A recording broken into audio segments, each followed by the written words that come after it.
Hello மக்களே, வணக்கம். Welcome to மண்ணின் சுவை யூடியூப் சேனல். மறக்காமல் என் சேனலை சப்ஸ்கிரைப் பண்ணிக்கோங்க, லைக் பண்ணுங்கள், பக்கத்தில் உள்ள பெல் பட்டனை கிளிக் பண்ணிக்கோங்க. அப்போ தான் நான் போடுற வீடியோஸ் உங்களுக்கு வரும். புரட்டாசி மாதம் வந்துருச்சு. அசைவம் சாப்பிட முடியாது, சைவத்திலே சூப்பரான ஒரு கிரேவி கருப்பு கொண்ட கடலையை வச்சு எப்படி செய்கிறதுன்னு பார்த்துருவோமா? சிக்கன் கிரேவிக்கே டஃப் கொடுக்கும், அந்தளவு அவ்வளோ டேஸ்ட்டாக இருக்கும். எப்படி செய்கிறதுன்னு பார்த்துருவோம். இதுக்கு நான் 100 கிராம் கருப்பு கொண்ட கடலை எடுத்து முதல் நாள் நைட்டே ஊற வச்சுருக்கேன். நீங்கள் காலையில் செய்கிறீங்கன்னா முதல் நாள் நைட்டே ஊற வச்சுருங்க. இல்லை நீங்கள் ஈவினிங் தான் செய்ய போகிறீங்கன்னா காலையில் இதை நல்லா அலசி ஊற வச்சுருங்க. ஒரு 8 மணி நேரம் போல் ஊறணும். ஊற வச்சுருக்க கொண்டக்கடலையை குக்கரில் சேர்த்து தேவையான அளவு தண்ணி சேர்த்து 8 விசில் வர வரையும் வேக விடுங்க. எனக்கு 8 விசில் வர வரையும் அந்த கடலை வேகலை. நீங்கள் 5லேருந்து 8 விசில் வச்சுக்கோங்க. வெந்து ஆறின பிறகு இந்த மாதிரி கடலையை கையால் எடுத்து ப்ரெஸ் பண்ணி பார்த்துக்கோங்க. நல்லா இந்த மாதிரி மசிஞ்சு வந்துருச்சுன்னா அது நல்லா வெந்துருச்சு. இல்லைனா நீங்கள் இன்னும் விசில் வச்சு வேக வச்சுக்கோங்க. கொஞ்சமாக கடலை எடுத்து ஒரு பாத்திரத்தில் தனியாக வச்சுக்கோங்க. இப்போது ஒரு பாத்திரத்தை அடுப்பில் வச்சு 3 டேபிள் ஸ்பூன் ஆயில் ஊற்றி ஒரு பட்டை, ஒரு இலை, 2 கிராம்பு, ஒரு ஏலக்காய், 1/2 ஸ்பூன் சீரகம் போட்டு இதெல்லாம் நல்லா பொரிஞ்சதும் 2 பெரிய வெங்காயத்தை சின்ன சின்னதாக கட் பண்ணி வச்சுருக்கேன், அதையும் சேர்த்து நல்லா வதக்கிக்கோங்க.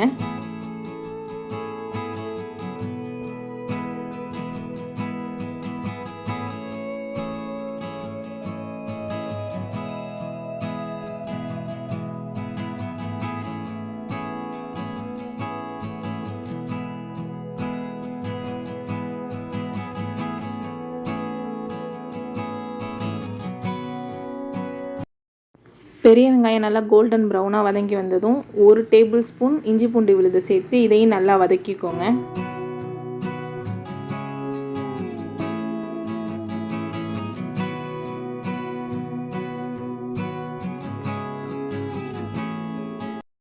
இஞ்சி பூண்டு விழுதில் நல்லா பச்சை வாடை போன பிறகு 1/2 ஸ்பூன் சீரகத்தூள், 1/4 டீஸ்பூன் மஞ்சத்தூள் சேர்த்து இதையும் நல்லா வதக்கிக்கோங்க.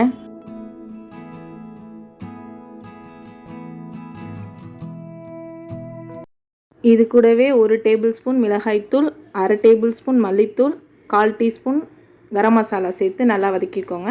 எனக்கு காரத்துக்கு 1 டேபிள் ஸ்பூன் மிளகாய்த்தூள் போதும். உங்களுக்கு தேவைன்னா இன்னும் கொஞ்சம் கூட சேர்த்துக்கோங்க.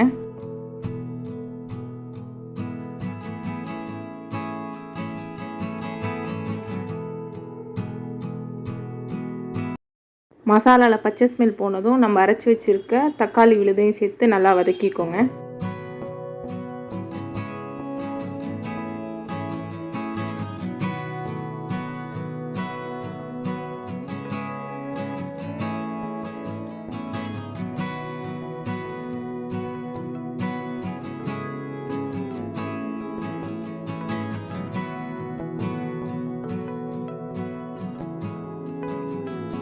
தக்காளி நல்லா வதங்கினதும் தேவையான அளவு உப்பு சேர்த்துக்கோங்க. நம்ம ஆல்ரெடி கடலையிலையும் உப்பு சேர்த்து வேக வச்சுருக்கோம், அதனால் உப்பு பார்த்து சேர்த்துக்கோங்க.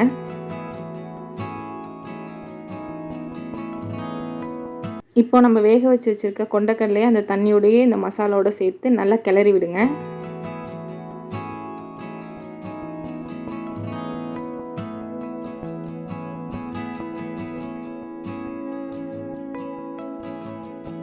மிக்ஸ் பண்ணிவிட்டு ஒரு 5 நிமிஷம் மூடி போடாமல் கொதிக்க விட்டு அதுக்கப்புறம் மூடி போட்டு ஒரு 10 நிமிஷம் நல்லா வேக விடுங்க. அப்போ தான் மசாலா, கொண்டக்கடலை எல்லாம் நல்லா வெந்து நல்லா வரும். 10 நிமிஷம் கழித்து திறந்து பார்த்திங்கன்னா இந்த அளவுக்கு எண்ணெய் பிரிஞ்சு நல்லா வெந்திருக்கும். எல்லாம் மசாலா எல்லாம் ஒன்றா சேர்ந்துருக்கும்.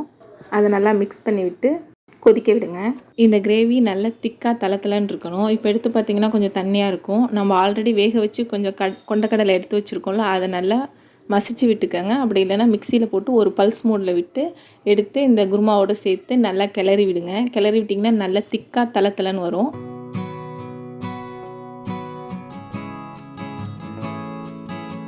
இது கூடவே 2 பச்சை மிளகாவை கீறி விட்டு சேர்த்துக்கோங்க.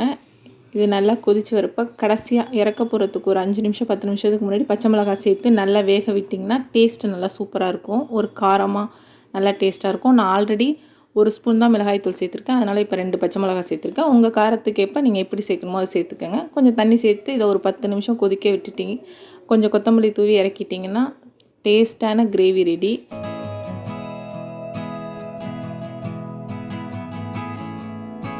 பத்து நிமிஷம் மூடி போட்டு நல்லா கொதிக்க விடுங்க. கிரேவி நல்லா திக்காக வந்துடும். 10 நிமிஷம் கழித்து திறந்து சின்ன சின்னதாக கட் பண்ணி வச்சுருக்க கொத்தமல்லியை சேர்த்து நல்லா கலந்து விட்டு பரிமாறினீங்கன்னா சுவையான கருப்பு கொண்டக்கடலை கிரேவி ரெடி. இது சிக்கனுக்கே டஃப் கொடுக்கும், அந்தளவு டேஸ்ட்டாக இருக்கும். இது சப்பாத்தி, பரோட்டா, பூரி, சாப்பாடு நீங்கள் எது கூட வேணாலும் வச்சு சாப்பிட்லாம். இது மாதிரி ஒரு தடவை செஞ்சு பார்த்துட்டு எப்படி இருந்துச்சுன்னு மறக்காமல் எனக்கு கமெண்ட் பண்ணுங்கள். என்னை சப்போர்ட் பண்ணுற ஒவ்வொருத்தருக்கும் ரொம்ப ரொம்ப தேங்க்ஸ். இது மாதிரி இன்னும் நிறையா வீடியோஸ் பார்க்கலாம். தடபுடலாக சமைக்கிறோம், தரமாக சாப்பிட்றோம். சச்சா.